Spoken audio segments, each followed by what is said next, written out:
वक्फ संशोधन विधेयक पेश कर दिया गया। केंद्रीय मंत्री किरेन रिजिजू ने बिल को पेश किया है। राज्यसभा में चर्चा के लिए 8 घंटे का समय निर्धारित किया गया है।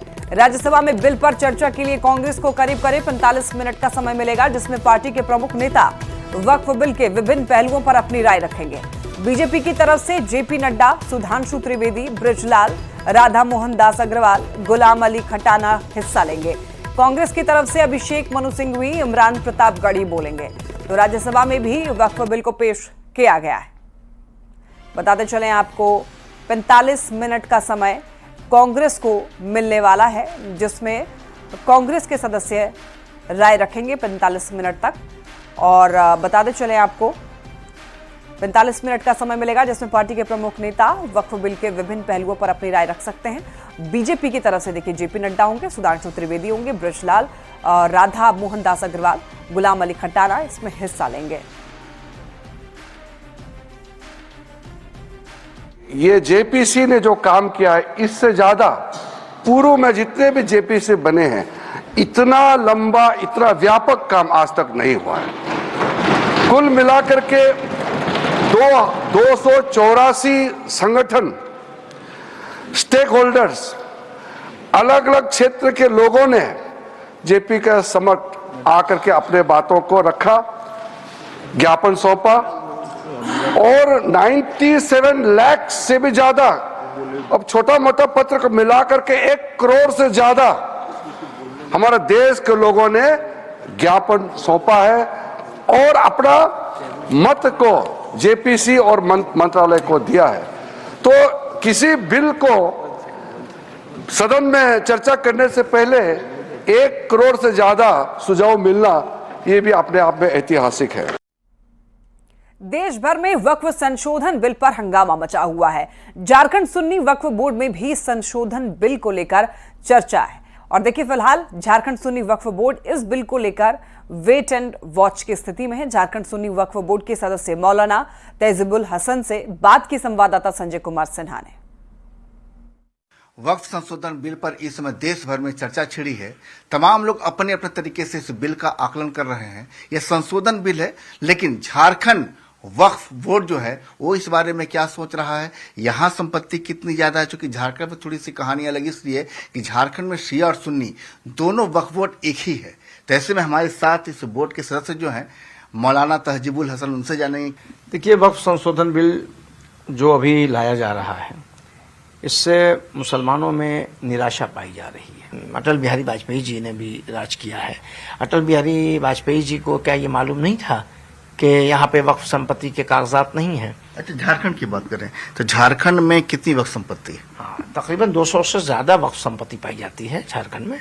और सबसे बड़ी वक्फ संपत्ति जो है कुछ शहरों में है, जैसे हमारे रांची में है, अंजुमन इस्लामिया की प्रॉपर्टी है, और बदियातू में है, उसके अलावा सरदार बाबा मज़ार है, उसके बाद आप जमशेदपुर में है, फिर उसके बाद आपके ढिमनाडी धनबाद में है और हजारीबाग में है। ये सारे वक्फ जो है बहुत बड़ी प्रॉपर्टी में पाए जाते हैं। वक्फ बोर्ड की ही संपत्ति की आमदनी अगर सही तरीके से स्टेट को, ट्रांसपेरेंसी तो आप लोग भी चाहते हैं? बिल्कुल चाहते हैं। संशोधन में सरकार तो दावा कर रही है कि ट्रांसपेरेंसी ही आएगी। अगर हो तब तो, अगर ऐसा होता है तो किसी मुसलमान को क्यों एतराज होगा। रांची से बड़ी खबर, पिठौरिया थाना क्षेत्र में सरहुल जुलूस के दौरान हुए हिंसक झड़प के खिलाफ सड़क पर लोग उतर आए हैं। पिठौरिया को बंद कराया गया। आपको बताते चले हैं, आरोपियों की गिरफ्तारी की मांग को लेकर लोगों ने सड़क जाम किया। हंगामा मामले में पुलिस ने 2 आरोपियों को गिरफ्तार किया है। अन्य आरोपियों की गिरफ्तारी की मांग पर आदिवासी समाज के लोग अड़े हुए हैं। सड़क जाम कर दिया है, हंगामा कर रहे हैं, बवाल मचा है। इन तस्वीरों में आप देख सकते हैं कि किस तरीके से यहाँ पर आदिवासी समाज के लोग प्रदर्शन कर रहे हैं, नारेबाजी करते हुए नजर आ रहे हैं और यहाँ पर पुलिस बलों की तैनाती की गई है। इस घटना के बाद लोगों में आक्रोश है। आरोपी की जल्द से जल्द गिरफ्तारी की मांग कर रहे हैं। शोभा यात्रा के दरमियान हुड़दंग और हिंसक झड़प की बातें सामने आई और इस मामले को लेकर एफआईआर भी दर्ज कराई गई है, लेकिन मामले में अब तक मात्र 2 ही आरोपियों की गिरफ्तारी हुई है, जिसे लेकर लोगों में नाराजगी और यही नाराजगी की वजह है कि आज पिठोरिया बंद का आह्वान किया गया है। तमाम लोग इस वक्त यहाँ पर मौजूद हैं। आप लोग कब से बंद करा दिए? दुकान सब बंद है, वजह क्या है? वजह है कि हम लोग को पुजारी है पहान राजा, उसको मारपीट कर दिया है और हम लोग का बेटी बहन में नजर रखता है, हम लोग का जमीन में नजर रखता है वो लोग, और हम लोग साथ में बहुत दुर्व्यवहार करता है। ये काहे करता है ऐसा? उन लोग का माँ बहन नहीं है, हम लोग का बेटा नहीं है, उन लोग का माँ बहन पर नजर नहीं उठाता है, पर हम लोग का माँ बहन में नजर उठाता है। वो लोग बहुत, वो लोग हिंसा आदमी है। और पहान राजा को जो हाथ लगाया और मारपीट किया, हाफ मर्डर किया, और अभी तक उसको पकड़ा नहीं है। काहे नहीं पकड़ा है? जब 24 घंटा का आदेश दिया था डीएसपी, और 24 घंटा अभी तक हुआ नहीं है। क्या कर रहा है? कहाँ सुतल है पुलिस? जिस तरह की घटना हुआ तो हम लोग यही कहना चाहेंगे, जो कातिल को बोल रहे हैं कि पकड़े हैं, उसको हम लोग लाके दिखाए। हम लोग को देखना चाहते हैं। जब तक हम लोग देखेंगे ना इसको, हम लोग नहीं छोड़ेंगे। क्या गांव में किस तरह का डर लगता है आप लोगों को? डर लगता है कि हम लोग घर में रहते, लगता है कि कोई आएगा कुछ कर देगा, कहीं बम फेंक देगा, कहीं नहीं घर में हम लोग बच्चा लोग घुस के काट ना दे, ऐसा डर लगता है हम लोग को। कहते हैं कि पकड़े हैं, कहाँ पकड़े हैं? कोई तो घर से निकल रहा है अभी। शादी हुसैन अभी 10 बजे घर में था। हम लोग कुछ आदमी बाद में आए हैं, 10 बजे आए हैं ईंट बालू से। कोई आदमी शादी हुसैन घर से निकला है। तो तमाम लोगों में नाराजगी है और लोगों का कहना है कि इस मामले में पुलिस की तरफ से जो कार्रवाई होनी चाहिए वो कहीं न कहीं नाकाफी है, और यही वजह है कि तमाम लोग इस वक्त यहाँ पर रोड पर मौजूद हैं। हालांकि पुलिस प्रशासन के द्वारा लोगों को समझाने बुझाने का कार्य जरूर किया जा रहा है, लेकिन लोग अभी भी मानते हुए नजर नहीं आ रहे हैं। लोगों का कहना है जब तक तमाम आरोपियों की गिरफ्तारी नहीं हो जाती है, तब तक वो स्थिति जो है जस की तस बने रहेगी। हालांकि पुलिस प्रशासन के द्वारा लगातार चीजों को कहा जाए तो समझाने का बुझाने का प्रयास किया जा रहा है। अब देखना होगा कि इस कार्रवाई का असर कब तक नजर आता है और जो लोग हैं वो कब तमाम चीज़ों को लेकर जो है वो पुलिस के आश्वासन को मानते हैं या फिर नहीं, या फिर जो कार्रवाई होती है वो कब तक हो पाती है। इन तमाम चीज़ों को लेकर पिठोरिया में जो नाराज़गी है उसकी तस्वीरें इस वक्त हम आपको अपने टीवी स्क्रीन पर दिखाने की कोशिश कर रहे हैं। कैमरामैन प्रभाकर के साथ ओम प्रकाश, न्यूज़ 18 रांची। इस वक्त की बड़ी खबर, बोकारो स्टील के एडीएम बिल्डिंग के पास विस्थापितों का प्रदर्शन। प्लांट जाने वाले कर्मियों को रोका, एडीएम बिल्डिंग की ओर से किसी को जाने नहीं दिया। जो जा रहा है उन्हें दौड़ाया जा रहा है, डंडे चलाए जा रहे हैं और सभी विस्थापितों के डंडे के साथ में यहां पर प्रदर्शन कर रहे हैं। ग्रेड 1 वैकल्पिक व्यवस्था की मांग कर रहे हैं। मौके पर सिटी इंस्पेक्टर, सेक्टर 4 थाना इंस्पेक्टर और सीआईएसएफ के साथ पुलिस बल वहां पर तैनात किए गए हैं ताकि स्थिति को कंट्रोल किया जा सके। एक्सक्लूसिव तस्वीरें आप ये देख रहे हैं। नौकरी की मांग की जा रही है। काफी ज्यादा आक्रोशित हैं लोग। विस्थापितों का प्रदर्शन लगातार जारी है। ये तस्वीरें एक्सक्लूसिवली आप देख रहे हैं न्यूज़ 18 बिहार झारखंड पर। बोकारो की तस्वीर। रोजगार चाहिए। हम लोग का यहाँ जमीन गया है, बाप दादा का जमीन गया, सब कुछ गया है। रोजगार देने में इनका कितना ये हो रहा है। हम लोग को रोजगार आज 10 साल से बोल रहा है कि आज देंगे, कल देंगे, आज देंगे, कल देंगे, दे के आज 10 साल तक बीत गया है, लेकिन कहीं कुछ नहीं हो रहा है। यही मांग है कि जब तक नौकरी नहीं होता है तब तक वैकल्पिक हमको ग्रेड 1 का जोइनिंग चाहिए हमको, और जब तक जोइनिंग नहीं होगा तब तक यहाँ उठ के हम लोग जाने वाले नहीं है। लगातार बार आंदोलन करते हैं, हर बार इस बार लास्ट है, ये लास्ट आंदोलन है, हर बार यही। हाँ, तो लास्ट बार यही आंदोलन है, इसीलिए इतना उग्र होना पड़ा हम लोग को। और इसके बाद उग्र नहीं होंगे, किसी को आप जान दे के जाएंगे कि किसी जान लेके जाएंगे। आज हम लोग अनिश्चितकालीन धरना में बैठे हुए हैं। जब तक से हम लोग के मांगों को पूरी तरह से नहीं माना जाएगा, हम लोग यहाँ से उठकर नहीं जाने वाले हैं। हमारा मांग है कि हमें डायरेक्ट सीधी तौर पर नियोजन दे, और जब तक नियोजन नहीं हो रहा है तब तक जो हमारा 1500 अप्रेंटिसशिप लड़के हैं उनको वैकल्पिक व्यवस्था। साहिबगंज से बड़ी खबर, राजमहल में लकड़ी मिल में भीषण आग लग गई। आग की चपेट में आने से लाखों रुपए के लकड़ी जलकर खाक हो गए। आसपास के घर भी इससे प्रभावित हुए हैं। दमकल ने कड़ी मशक्कत के बाद आग पर काबू पाया है। हालांकि आग कैसे लगी इसका पता अब तक नहीं चल पाया है। 10 लाख से भी ज्यादा के नुकसान की आशंका जताई जा रही है। इन तस्वीरों में आप देख सकते हैं ये आग कितनी ज्यादा भयावह देखने में लग रही है। लाखों रुपए की लकड़ी जलकर खाक हो चुकी है और आसपास के जो घर हैं वो भी इससे प्रभावित बताए गए। हालांकि आग बुझाने की कोशिश भरपूर की गई है। तस्वीरें आप देख सकते हैं, एक्सक्लूसिव तस्वीरें, किस तरीके से यहाँ पर आग जो जली है उसका ये जो धुएं का गुब्बार है वो आसमान में उठता हुआ दिखाई दे रहा है। कांड हुआ है, ये बहुत बड़ा लकड़ी का मिल है। आसपास के जितने भी घर है बचा लिया गया और अग्नि में तो मिल तो जल गया है, लेकिन इस पर भी हम कार्य कर रहे हैं। पीछे साइड में जितने भी मकान थे हमने कंट्रोल करके बचा लिया है, कोई भी मकान में आग लगने नहीं दिया। मैया सम्मान योजना से जुड़ी हुई यह खबर मिल रही है। कई लाभुकों का ऑनलाइन एंट्री कराया जा रहा है। अंचल कार्यालय में लाभुकों की भीड़ उमड़ गई। कई लाभुकों का ऑनलाइन एंट्री गलत होने से राशि उनके खाते में नहीं पहुंच पा रही है। प्रखंड कार्यालय में भी ऑनलाइन सुधार में काफी दिक्कतों का सामना करना पड़ रहा है। साथ ही ऑनलाइन का ऑप्शन भी नहीं है। मैया का अब देखिए इंतजार जो है वो कब खत्म होगा, ये बड़ा सवाल है। महिलाएं परेशान हो रही हैं। कई ऐसी महिलाएं हैं जो कि इस योजना से वंचित रह गई हैं। साथ ही साथ कुछ ऐसी भी महिलाएं हैं जिनके अकाउंट में कुछ महीनों के पैसे तो आए, उसके बाद पैसे नहीं आ रहे हैं। दिन ऑफिस बंद रहने के बाद आप देखिए कि किस तरह से अंचल कार्यालय में भीड़ लगी हुई है। ये सब मैया सम्मान योजना के लाभुक हैं और अंचल कार्यालय में देखिए किस तरह से लंबी लाइन लगी हुई है। और यहाँ अंचल कार्यालय खुलते ही पूरी भीड़ आप देख रहे हैं। ये अंचल कार्यालय का गेट है और देखें कि किस तरह से भीड़ उमड़ पड़ी, चूंकि इसलिए कि सरहू और ईद के कारण 4-5 दिन से कार्यालय बंद थे। अब देखें कि किस तरह से पूरा भीड़ पड़ा हुआ है। ये सभी जो महिलाएं देख रही हैं, आप तस्वीर में जो टीवी स्क्रीन पर देख रहे हैं, सभी मैया सम्मान योजना के लाभुक हैं और लाइन में लगा हुआ है। आप देखिए क्या बोल रहे हैं, इधर आइए। सुबह से लाइन लगे हुए, 3 दिन घूम के गए, उसके बाद बोला कि फॉर्म आपका आया ही नहीं।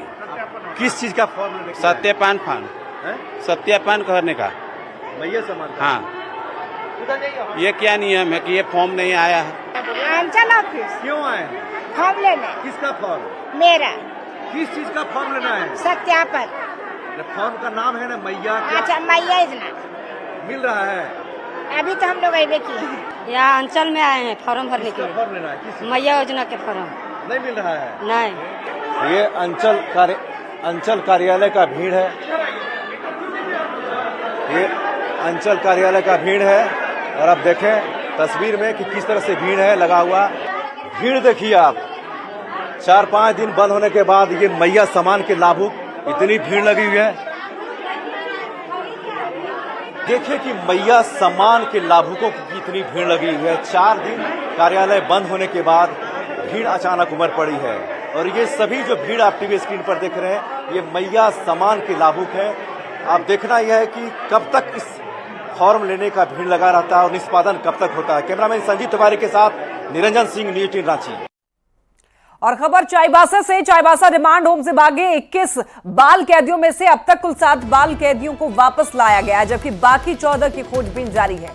मंगलवार रात को 4 बाल कैदी वापस लौट आए थे, जबकि कल 3 और बाल कैदी को वापस लाया गया है। इस मामले की जांच भी तेजी से की जा रही है। रांची से महिला बाल विकास एवं सामाजिक सुरक्षा विभाग की निदेशक समीरा एस ने भी चाईबासा रिमांड होम पहुंचकर जांच की। हालांकि उन्होंने मीडिया से बात करने से मना किया। पूरे मामले पर चाईबासा डीसी ने कहा कि मामले में जांच जारी है और जो भी दोषी पाए जाएंगे उन पर कार्रवाई होगी।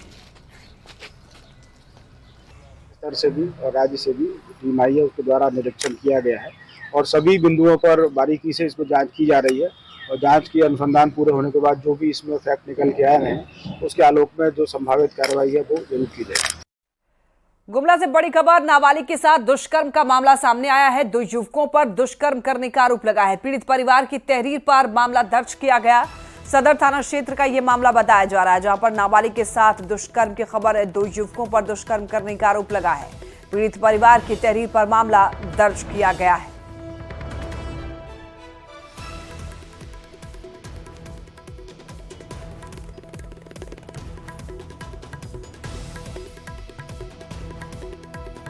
नाबालिग से दुष्कर्म की खबर गुमला से सामने आ रही है, जहां पर पीड़ित परिवार की तरफ से शिकायत दी गई। इसके बाद मामला दर्ज किया गया है।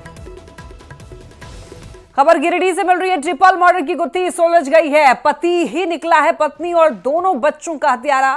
पुलिस के मुताबिक मंगलवार को पत्नी से विवाद के बाद उसने अपने बच्चों की हत्या की थी। आरोपी पति को गिरफ्तार करके जेल भेज दिया गया है। लुकाई नयनपुर थाना क्षेत्र का यह मामला बताया जा रहा है। ट्रिपल मर्डर की गुत्थी सुलझ चुकी है। पति ही हत्यारा निकला है। उसने अपनी पत्नी और बच्चों की हत्या कर दी और पत्नी का किसी और से प्रेम प्रसंग का कारण बताया है।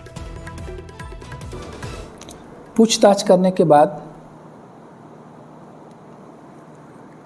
अभियुक्त चारो हेम्ब्रम, जो मृतका का पति है, उसने बताया कि मेरी पत्नी का किसी से अच्छे संबंध नहीं था और इसकी जानकारी मुझे बार बार मिल रही थी। जितने अभी तो एक उसका पति गिरफ्तार हुआ है, उसको बात गढ़वा की करते हैं, जहां पर मजियाओं मुख्य बाजार स्थित एसबीआई की बडिया शाखा के पास में एक बड़ी लापरवाही सामने आई है। ग्राहकों के दस्तावेज खुलेआम सड़क पर फेंके गए। इनमें खाता खोलने वाला फॉर्म, ग्राहकों के आधार कार्ड और पैन कार्ड, शाखा प्रबंधक के हस्ताक्षर मुहर के साथ कई फॉर्म शामिल थे। घटना से आसपास के लोगों में चिंता का माहौल है। हालांकि शाखा प्रबंधन ने बाद में सभी दस्तावेजों को अपने पास सुरक्षित कर लिया और कुछ कागजात को जला दिए।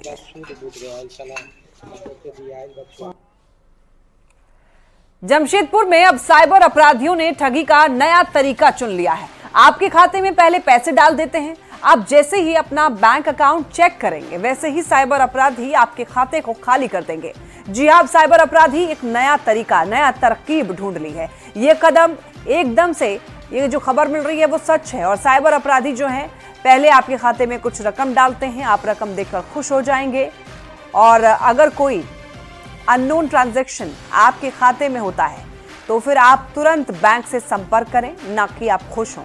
इसकी सूचना साइबर थाने को दें, नहीं तो अननोन रकम के कारण आप फंस भी सकते हैं। पहले आपका अकाउंट खाली होगा, उसके बाद आप पुलिस के फेरे में भी पड़ सकते हैं। देखिए, अभी हाल फिलहाल के दिनों में काफ़ी बढ़ोतरी हुई है साइबर क्राइम के। जो लोग हैं जो इस क्राइम में इन्वॉल्व हैं और लोगों के खाते से पैसे उड़ा लेने का जो काम कर रहे हैं, इसमें निश्चित रूप से बहुत बढ़ोतरी हुई है। लेकिन झारखंड में खास करके बहुत ज़्यादा हो रहा है ये, तो निश्चित रूप से इस पर प्रशासन को ध्यान देना चाहिए। साइबर क्राइम की एक टीम है, उस टीम को ध्यान देते हुए ऐसे लोग जो हैं, जहाँ से ये गिरोह चलता है, जहाँ से ये काम किया जाता है और जो लोग इसमें इन्वॉल्व हैं, अगर उनको कड़ी से कड़ी सजा दी जाए। कस्टमर से तो हम ये बैंकर, हम ये कहना चाहेंगे, कोई भी अगर लिंक आता है और किसी का फ़ोन आता है कि उसको ओपन कीजिए, तो आप लोग कृपया उसको मत कीजिए। अगर आपके अननोन कॉल से आ रहा है, अननोन पर्सन है, अननोन लिंक है, तो आप उसको लिंक में ओपन मत कीजिए। और दूसरी बात है कि अगर आपके खाते में कहीं से एक्स्ट्रा पैसे भी आ गया है, जो आपको पता ही नहीं है कि वो पैसे कहाँ से आए, तो उसके बारे में हमारे बैंक को सूचना दीजिए अपने अपने ब्रांच में जा करके, ताकि पता चल सके कहाँ से पैसे आए हैं। मौसम से जुड़ी खबर है। झारखंड में आज से मौसम का मिजाज बदलेगा। गरज के साथ तेज हवा चलने की संभावना है। मौसम विभाग ने ऑरेंज अलर्ट जारी किया है। मौसम विभाग के मुताबिक आज हल्की सी मध्यम बारिश हो सकती है। तापमान में गिरावट आएगी। गर्मी से थोड़ी राहत मिल सकती है।